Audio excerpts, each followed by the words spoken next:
25 марта исполнилось 105 лет якутского комсомола, и любой юбилей – это возможность оценить историческое прошлое и как-то его, вот эту историческую ретроспективу применить к сегодняшнему дню.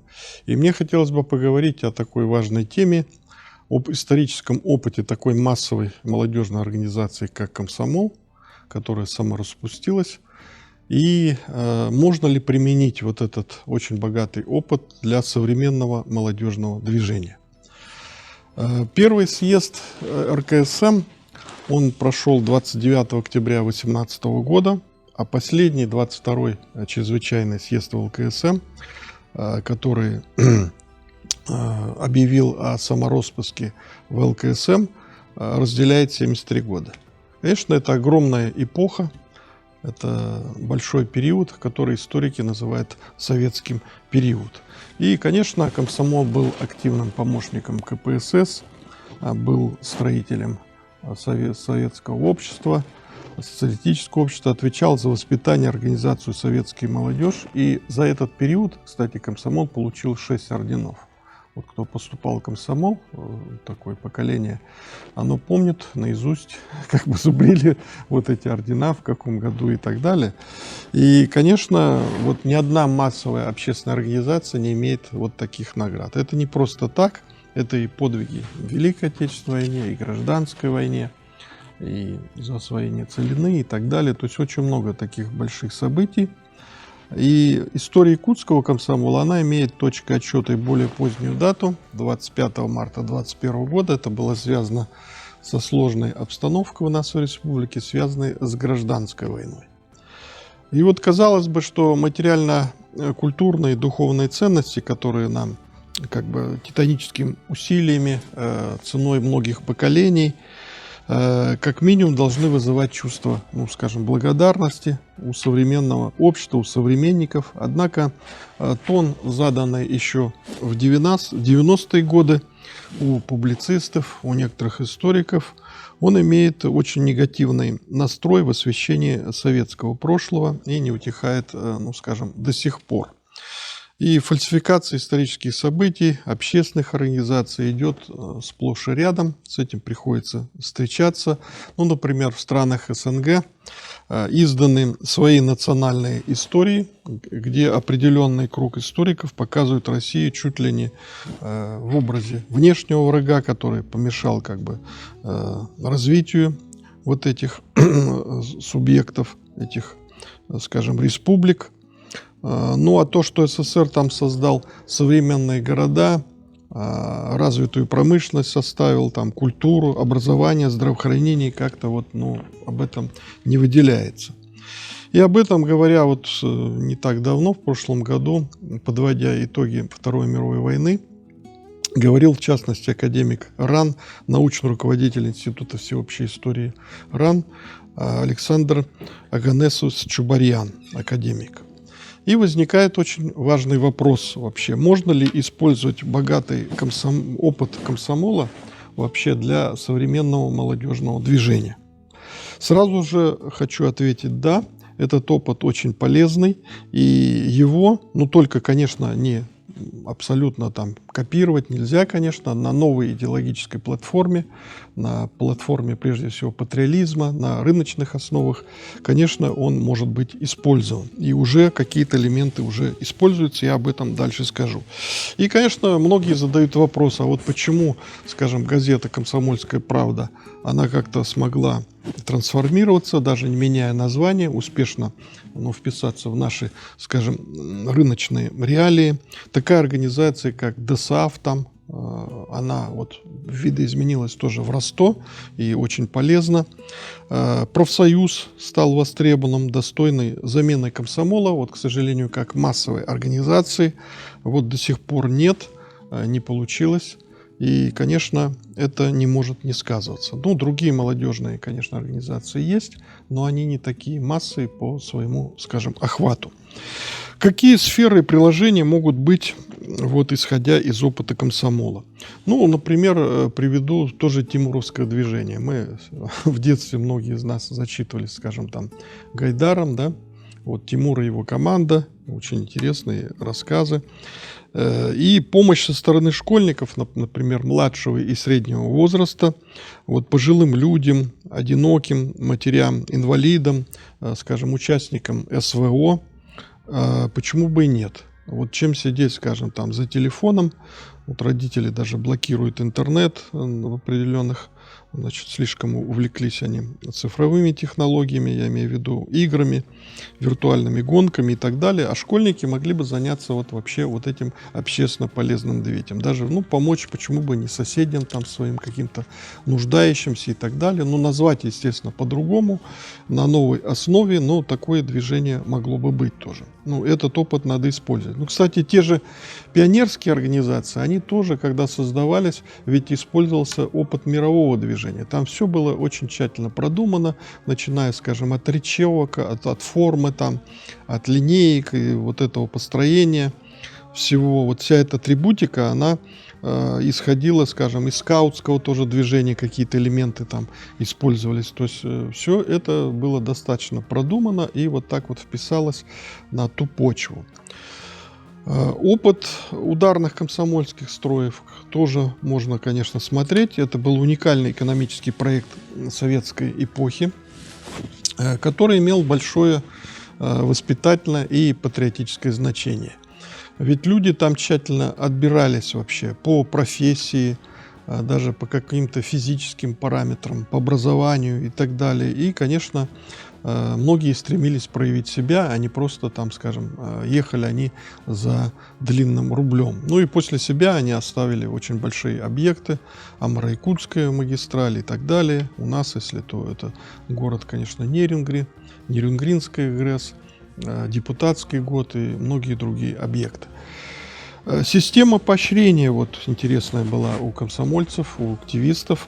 Она может быть востребована, тоже продумана, использована практически по всем отраслям. Там, значит, широкая линейка молодых талантов, она поддерживалась. Форма работы, вот, кстати, комсомол дал старт очень многим молодым людям в науку, в искусство, скажем, культуру, спорт. Все хорошо мы знаем, скажем, наших якутских лауреатов премии комсомола Якутии, Олега Слепцова, Александра Кугаевского, например, в науке, Аркадия Слепцова, Виталия Андросова в искусстве и так далее. Практически вся советская элита, она начинала взлет именно с комсомола. Комсомольские работники, они вырастали ниоткуда, скажем, освобожденные не с улицы, они проходили очень тщательный отбор. Я могу это засвидетельствовать, потому что сам был освобожденным комсомольским работником. Нас избирали, причем на альтернативной основе. Я был вторым секретарем Якутского горкома КМСС, работал в обкоме комсомола в лекторской группе, практически объехал все улусы. У меня командировки доходили до 200 дней в году. То есть я постоянно был, как говорится, в поле, на летниках, на фермах, в Арктике, везде. То есть мы чувствовали пульс и настроение людей именно от обратной связи. Когда прочитаешь лекцию, там вот по этим вопросам было видно, какой настрой сегодня есть у населения. Ну и, кстати, очень хорошо, что возродилось общество знания.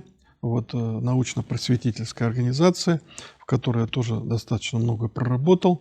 Она, конечно, полезна. И вот она переформатировалась на новой основе. Я думаю, что принесет большую пользу.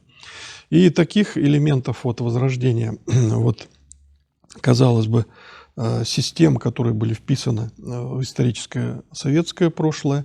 И этот опыт нужно активно использовать. Что касается резерва. Вот в 80-е годы прошлого века актив в ЛКСМ насчитывал 9 миллионов человек. Ну, представьте, это достаточно большая сила. Через эти школы комсомольского актива вот прошли квалификацию только в 80-е годы более 5 миллионов человек. То есть они проходили учебу. Были зонарные комсомольские школы, например, у нас в Благовещенске, по Дальнему Востоку и так далее. Их постоянно через определенные промежутки времени эти активисты проходили обучение. Причем совершенно бесплатно, с оплатой проезда и так далее. Это были подготовленные люди. И, конечно, центральное звено всей этой подготовки это была высшая комсомольская школа при ЦК ВЛКСМ, которая была создана в 1969 году. Конечно, сегодня тоже ну, пытаются отбирать кадры из молодежи на дальнейшее движение. Есть Селигер, есть движение «Наши». Ну, конечно, масштабы этого движения, они просто несопоставимы, я имею в виду, с комсомолом. Там были шире аспект выбора. Вот актив практически был на уровне каждого поселка, наслега, каждой организации. И там был прекрасный выбор. Ну, наиболее талантливые, активные люди, они проходили обучение и шли на выдвижение вот вверх. Вот ВЛКСМ помог тысячам активистам-комсомольцам, комсомольским работникам и устоять их, кстати говоря, в рыночных реалиях. Ну, практически все они не потерялись, потому что они оказались подготовленными управленцами, умение убеждать, ораторские, лидерские способности, конечно, пригодились многим из них. И воспитание, вот главное назначение комсомола, конечно, вот сегодня я считаю, что вот самая главная задача – это воспитание молодежи в духе преданности Родины. Герои-комсомольцы, они всем известны. И Николай Гастелло, и Александр Матросов, который прикрыл своим телом амбразуру, и Зоя Космодемьянская. И, конечно, вот эти нравственные ценности, они были прописаны, кстати говоря, и в ЛКСМ. Ну, многие из этих ценностей имели общенравственные такие ценности, общеизвестные, и практически как бы говорить сегодня о них ну, не приходится. И вот это нужна новая основа патриотизма. Вот что очень много сегодня говорят о патриотизме. Надо отметить, что вряд ли удастся вот вообще патриотизм как-то сделать автоматически, закрепить каким-то законом, директивным актом, вот принятием какого-то нормативного акта. Патриотизм, конечно, во многом основан на нашей славной истории. Она у нас богатая, и российская, и якутская история. И, конечно, вот этот опыт предыдущих поколений, он очень важен для патриотического воспитания. И поэтому от того, как мы будем описывать вот свою историю, будет, конечно, зависеть вот патриотический настрой молодежи. Ну, приведу это вот пример, например, на фильмах о войне.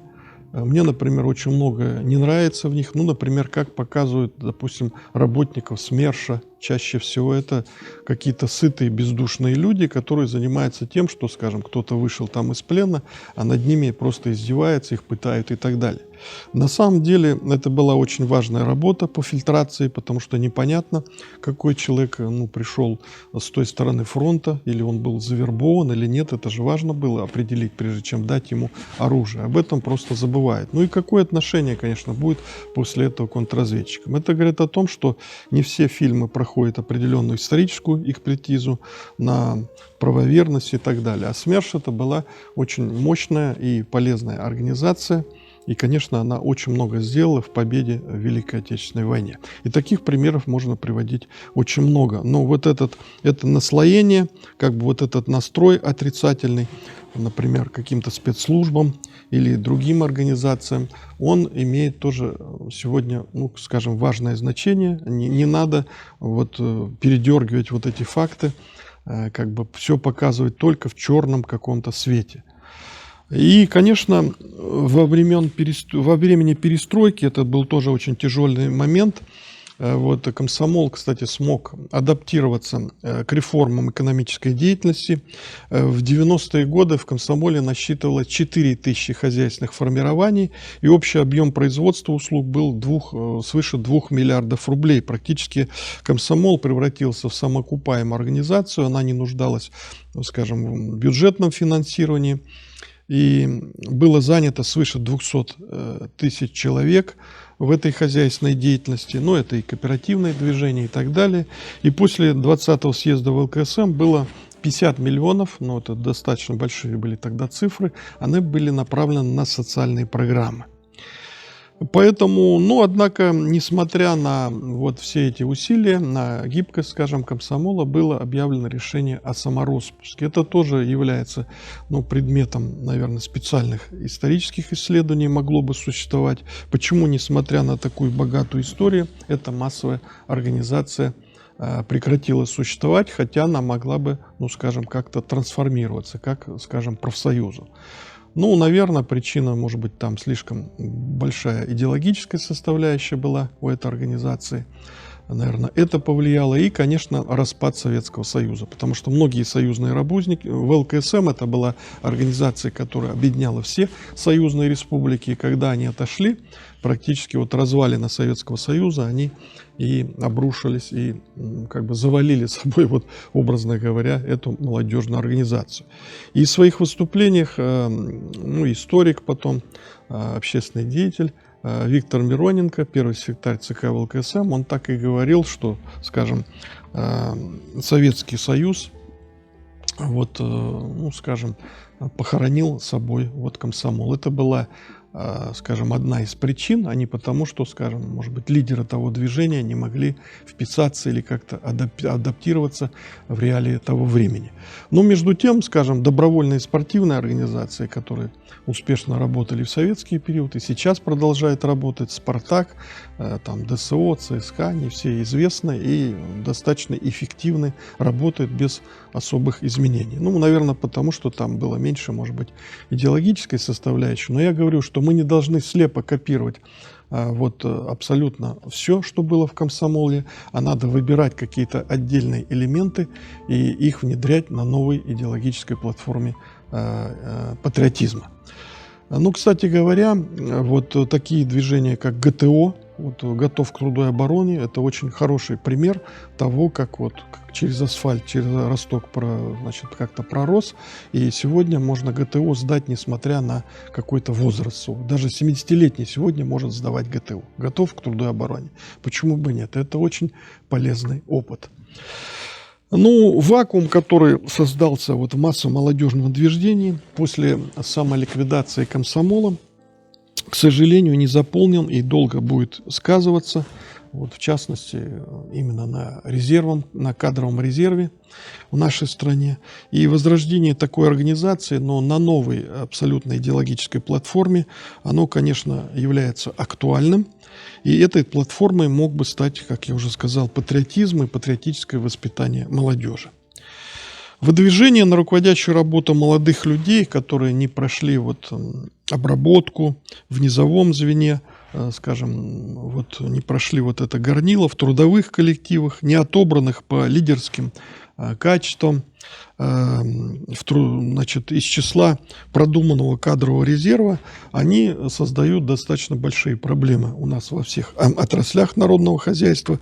Я имею в виду вот именно случайные люди, которые не прошли отбор или просто, скажем, набраны по какому-то командному принципу, вот, работали в команде, но не обладают достаточными качествами.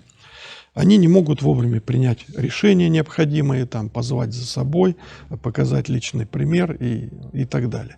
Поэтому, конечно, резерв, он должен быть продуман, он должен быть многоступенчатый, тогда не будет ошибок. Отдельные элементы, как я сказал, вот есть, вот общество знания, ГТО. Это, хотя они элементы все советской системы были, но именно опыт, это, как говорил известный наш классик, это опыт сын ошибок трудных, наш исторический опыт. И, конечно, мы должны его использовать, не должны к нему относиться небрежно, просто перечеркивать его, забывать и так далее. Поэтому вот я считаю, что опыт молодежных движений, и даже те, которые сегодня они существуют, и их можно, конечно, оценивать абсолютно положительно. Центр «Патриот» создан у нас в республике, но мы пристально должны оглядываться назад, чтобы хорошо видеть, что там впереди. Этот опыт имеет очень большое и положительное значение, надо его изучать и активно использовать. Но, я еще раз повторяюсь, на новой платформе, на новой базе, с учетом реалий сегодняшнего дня. Спасибо.